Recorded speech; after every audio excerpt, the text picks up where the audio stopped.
বগুড়ায় ট্রাকের চাপায় অটোরিকশা চালক নিহত হওয়ার ঘটনা ঘটেছে। সোমবার সকালে জেলার শাহজাহানপুর উপজেলার ঢাকা বগুড়া মহাসড়কের মাঝিরা বাসস্ট্যান্ড এলাকায় এ ঘটনা ঘটে।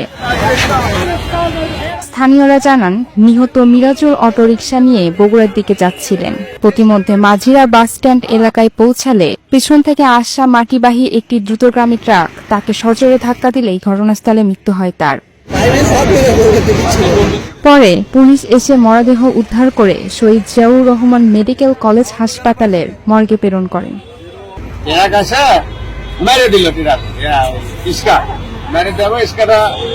ওই ডান দিকে উল্টে গেল, উল্টে যাওয়ার পরে ইস্কার উপর থেকে পড়ে দেয়, ওই ট্রাকে চাকান তলে আসবে, ওই পড়ে গেছে ওই বাহাত ওই চাকার তলে গিয়ে বাহাত একবারে শেষ।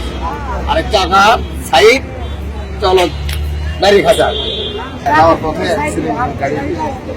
গাড়ির সাথে বাইরে উল্টে পড়ে গেছে। তারপরে গাড়ি মোবাইল ফোনের মাধ্যমে জানতে পারি যে মাঝিরা ফুটওভার ব্রিজের উত্তর পাশে একটা দুর্ঘটনা সংঘটিত হয়েছে, একজন লোক মারা গেছে। তাৎক্ষণিক আমি ঘটনাস্থলে আসি, এসে দেখতে পাই যে আপনার একজন অটো চালক একটা ট্রাক পিছন থেকে ধাক্কা দেওয়ার ফলে ট্রাকের চাকার নিচে পিষ্ট হয়ে ঘটনাস্থলে মারা যায়।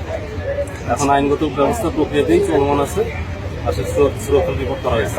ট্রাক আটক আছে, সিএনজি মানে অটো আটক আছে।